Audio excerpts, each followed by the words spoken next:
ఈరోజు మన encounter news. నేను మీ కే విజయ భాస్కర్. అందరికీ నమస్కారాలు.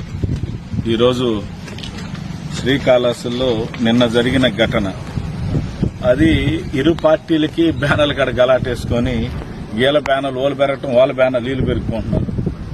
ఇంకా మీడియా వాళ్ళందరూ మీడియా సోదరులందరూ కూడా వీడియో తీస్తున్నారని చెప్పి దారిలో వస్తుంటే కొట్టడం జరిగింది. సరే కొట్టినారు కాదు అనుకుని స్టేషన్ పోతే స్టేషన్ ముందే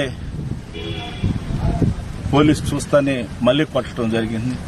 మళ్లీ స్టేషన్ లోపల పోయి మాకు ప్రాణహాని ఉంది, మీరు మాకు రక్షణ కల్పించండి అని చెప్పి అర్జీలాగా రాసి మీరు మమ్మల్ని కాపాడాలి పోలీసులకు అని చెప్పి విలేకరు పోతే, అప్పుడు ఇంకొక విలేకరు కూడా వచ్చి ఇంకా పోలీసు అందరూ మాట్లాడి కేంద్ర జరగవు, మీరు పోండి అన్నారు. అప్పటికి మా విలేకరు అడిగారట, కానిస్టేబుల్ సార్ వాళ్ళు మళ్ళా అరెస్ట్ చేస్తారేమో అంటే, ఏం కాదులే పోండి అని పోలీసు అధికారి ఒక అతను చెప్పడం జరిగింది. వీళ్ళు ఇంట్లో వదిలేసి రిటర్న్ లో సీన్ వస్తుంటే మరలా ఒక 40 నుంచి 45 మంది దాకా వెయిట్ చేసి కర్రలు, అట్నే రాడ్లు, కర్రలు, కత్తులు ఇవన్నీ కూడా ఎత్తుకొని అతని మీదకి కొట్టడం జరిగింది. అతను ఎట్నో అదృష్టం బాగుండి పక్కనే సెట్ ఉంది, సెట్ వేసుకుని లోపలికి వెళ్ళిపోవటం, అవన్నీ కూడా మీరు చూస్తుంటారు ప్రత్యక్షంగా. నిన్నంతా కూడా గందరగోళమైంది. మరలా ఈరోజు వచ్చి ఇక్కడ నిన్నటాంచి వచ్చి హాస్పిటల్లో జాయిన్ అవటం జరిగింది. మరలా ఇప్పుడు ఈ కాళహస్తి ప్రజలందరూ కూడా నేను అడుగుతా ఉన్నా, 5 సంవత్సరాల చరిత్రలో చిన్న పేపర్లు, చిన్న సోషల్ మీడియా, అదేదో అంతరామో బొంతరామో నాకు తెలియదు ఆ పేపర్ పేరు కూడా, విజయవాడ, నా గురించి రోజు రాసేవాడు. ఎమ్మెల్యే ఇట్ట, ఎమ్మెల్యే అట్ట, డైరెక్ట్ గా నా పేరు పెట్టి రాసేవాడు. ఏ రోజు కూడా నేను ఒక కేసు పెట్టలేదు. ఏ ప్రజాస్వామ్యంలో ఉన్నాం, ఒక విలేకరు కావచ్చు, ఏ మీడియా కావచ్చు, మనకు వస్తున్నదంటే అదొక పాఠం లాగా నేర్చుకుని మనం నెక్స్ట్ తప్పుని సర్దిద్దుకునే దానికి మీడియా అంటారు. ఎవరైనా కావచ్చు. అవన్నీ కూడా మేము మా గవర్నమెంట్ ఉన్నప్పుడు ఈ పాఠాల్లా తీసుకున్నాం. ఏ మీడియాలో మా గురించి మైనస్ రాసినా అది మేము దాన్ని ఎక్కడ మైనస్ అయింది, దాన్ని ఎలా తీసుకుని మనం ఎలా దాని ముందు నెక్స్ట్ తప్పు చేయకుండా ముందుకు తీసుకుని పోయేవాళ్ళం. అట్టని చెప్పి మీడియా వాళ్ళు కొట్టుకుంటా పోతే ఏ మీడియా కూడా రాదు ఇక రోడ్లకి. ఈరోజు ప్రజాస్వామ్యంలో ఉన్నాం. మనం పాకిస్తాన్లో లేవు. ఇదొక టెర్రరిజం లాగా తయారైపోయింది కాళహస్తిలో. ఈరోజు నిజంగా చెప్తా ఉన్నాను, ఇంత అరాచకం నాకు తెలిసి గత 40 సంవత్సరాలుగా విలేకరుల్ని కొట్టించడం కాకుండా కూడా ఎస్సీ ఎస్టీ కేసు పెట్టడం. ఈ మధ్య చెప్తా ఉండేది మా గవర్నమెంట్ ఉన్నప్పుడు అంతా కూడా ఆ ఏరియా వల్లే నాశనం అయిపోయింది, కాళహస్తిలో రౌడీజం పెరిగిందని. వాళ్ళే ఇప్పుడు కొడుతున్నదే, వాళ్ళే మన మర్డర్ జరిగిందే. చెప్పేప్పుడు నాలుగుందని ఏదంటే అది మాట్లాడితే అవదు. ఇక్కడుండే రాజకీయ నాయకుడు కావచ్చు, ఇది ప్రోత్సహిస్తే ఇది మంచి పద్ధతి కాదు. ఈ రాష్ట్రంలో, ఈ జిల్లాలో ఎక్కడ కూడా ఇలా జరగలేదు.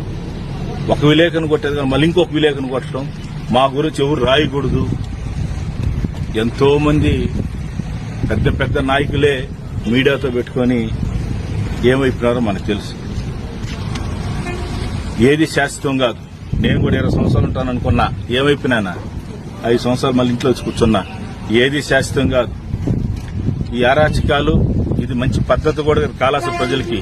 ఈస్పూడ్ ఉన్నాడు, ఎవరు ఏ పాపాలు చేసి ఈస్పూడ్ చూస్తా ఉన్నాడు. ఇది టెంపుల్ సిటీ, అరాచకాల సిటీలా తయారు చేస్తున్నారు. ఈ రోజు మనం ఏమైనా డెవలప్ చేయాలంటే డెవలప్మెంట్ మీద పోటీ పడండి, డెవలప్మెంట్ యుద్ధం చేయండి. అంతేగాని ఎవరు మాట్లాడితే అసలు వీడియో తీస్తే కొట్టేస్తారా? వీడిద్దరు కొట్టుకుంటా ఉంటారు, అన్యాయంగా వచ్చి ఒకటి కొడతా ఉంటాడు, వీడియో తీస్తారు, కొట్టేస్తారా? ఆడ జరిగింది 2 పార్టీలకి బ్యానర్లు, అది మీరు తెలుసుకోవాలి. అది మాకు సంబంధం లేని విషయం. అది వీడియో తీస్తే కొట్టేటువంటి ఇది విలేకరులు కూడా అందరికి కూడా చెప్తా ఉన్నా. కాళహస్తిలో ఫస్ట్ మళ్లీ స్టార్ట్ అయింది. ఈ సాంప్రదాయం ఎక్కడ తీసుకుపోతుందో తెలియదు. గత 40-50 సంవత్సరాలు పెద్ద ఎమ్మెల్యేలు ఉన్నారు, మినిస్టర్లు ఉన్నారు, అందరూ ఉన్నారు. ఎప్పుడు ఈ సాంప్రదాయాన్ని ఎంకరేజ్ చేయలేదు ఎవరు. ఈరోజు కొత్తగా ఎంకరేజ్ అవుతుంది. ఇది రాబోయే జనరేషన్ కూడా ఇది మంచి మార్గాన్ని తీసుకోబోదు. కాబట్టి శ్రీకాళహస్తిని ప్రశాంతంగా చూడాలని అనుకుంటున్నాం. కానీ ప్రశాంతంగా అనేది కాకపోయినా రోజుకొక కేసు, రోజుకొక గలాట. ఈ మధ్య ఈ ఈ సంవత్సరంలో ఎన్ని మర్డర్లు జరిగినాయి అన్ని శ్వేతపత్రంలో త్వరలోనే రిలీజ్ చేస్తాను. ప్రతి స్టేషన్లో పోయి ఆర్టీ యాక్ట్ కింద ఎన్ని కేసులు పెట్టారు, ఎన్ని ఎస్ఎస్టీ కేసులు పెట్టారు. ఇప్పుడు ఎంత టైం? నిన్న రాత్రి 8 నుంచి స్టార్ట్ అయింది. 8, 9, 10 నుంచి స్టార్ట్ అయింది. ఇప్పుడు పోయి హాస్పిటల్లో జాయిన్ అయ్యి ఇంకొక ఎస్ఎస్టీ కేసు పెడతా ఉన్నారు. ఇప్పుడే జాయిన్ అయ్యి ఎస్ఎస్టీ కేసు, మళ్ళీ ఇంకొక ఎస్ఎస్టీ కేసు పెడతా ఉన్నారు. దయచేసి కాళహస్తి ప్రజలందరూ ఆలోచించుకోండి. ఎలా పాలన జరుగుతున్నది, ఎలా అరాచకాలు జరుగుతున్నాయి, ఇది ప్రజలందరూ కూడా చూడాలి. ఇన్ని రోజులు కూడా మేము కూడా ఎందుకంటే పాలన చేస్తున్నారు, చేయని కొత్తగా గెలిచారు, డెవలప్మెంట్ మీద చూడండి అనుకుంటే డెవలప్మెంట్ వదిలేసి ఎక్కడ ఏ గలాట్లు పెట్టి ఎవరిని హింసిస్తామనే దీని మీదకి పోవటం జరుగుతుంది. దీన్ని ఇమీడియట్లీగా ఉన్నత అధికారుల దృష్టికి తీసుకొని పోయినాం. ఉన్న అధికారులు ఏ జడ్జిమెంట్ ఇస్తారో చూస్తున్నాం. కనీసం మన కేసులు కూడా తీసుకోలేదు. విలేకరులు ఇచ్చిన కేసు వాళ్ళ కేసు బుక్ చేశారు, మరలా ఇంకో కేసు పెడతా ఉన్నారు. కాబట్టి దయచేసి పై అధికారులందరూ కూడా, ఎందుకంటే ఈ రోజు ఇక్కడ భయపడి మీరు చెయ్యిచ్చాము, అది ఈశ్వరుడు చూస్తూ ఉంటాడు. మంచి చెడు అనే దేవుడు లెక్క, ఆ లెక్క ఎవరు తప్పించుకోలేరు. అది నేను చేసినా ఎవరు చేసినా ఎవరు తప్పించలేరు. భగవంతుడు చూస్తూనే ఉంటాడు. కాబట్టి ఈ మార్గాన్ని దయచేసి కాళహస్తి ప్రజలు ప్రశాంతమైన కాళహస్తి ఈరోజు ఇటువంటి అరాచకాలకి అండగా నిలబడుతున్నది. కాబట్టి దీన్ని ఇమిడియట్లీగా కంట్రోల్ చేయాలని పోలీస్ శాఖకి, అదేవిధంగా కలెక్టర్ గారికి, అదేవిధంగా రాజకీయ కాళహస్తిలో ఉండే పండితులు చాలా మంది ఉన్నారు, సీనియర్స్ అందరూ కూడా మీ దృష్టికి కూడా ఆలోచించుకొని ప్రశాంతంగా చూడాలని బాధ్యత అందరూ కూడా తెలియజేస్తున్నాం. ఖచ్చితంగా దీన్ని ఉన్నత స్థితికి తీసుకోబోతాం. దీన్ని ఇంకొక వదలం. దీన్ని మీడియాను కూడా దీన్ని ఎక్కడెక్కడ ఏం చేయాలో కూడా అందరూ మీడియాలతో మాట్లాడుతున్నాం. ఖచ్చితంగా దీని మీద యాక్షన్ ఉంటుంది. ఎందుకంటే అన్యాయంగా కొట్టింది కాకుండా కూడా అమాయకులైన వాళ్ళని మరలా ఇంకో కేసు పెట్టి మరలా రెండోసారి కొట్టడం. చచ్చిపోయింటారు ఆ ఫ్యామిలీకి ఎవరు చెప్పండి? చచ్చిపోయింటారు. రాత్రి సెట్రేసుకు లోపల పోయినాడు అబ్బాయి, ఇద్దరు చిన్న పిల్లకాయలు. ఆ పిల్లకాయలకి ఎవరు దిక్కు? మా చేతిలో పవర్ ఉందిగా నేను వాడేస్తే అట్ట? కరెంటు ఉందని పట్టుకుంటే ఏమవుతుంది?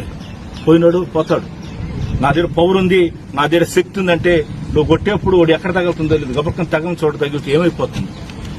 ఆ అబ్బాయికి చెయ్యి పైకి గోలేయటం లేదు. గొంతు, ముక్కు, నోరు అన్ని ఈరోజు ఇంత డ్యామేజ్ అయితే మనిషి చచ్చిపోతే ఏమండాలి? మనిషిని చంపేదానికే పోయారు. సంపండ్రా ఏందా పదాలు? సంపండి అంటే మనం ఎక్కడున్నాం మనం అందరం?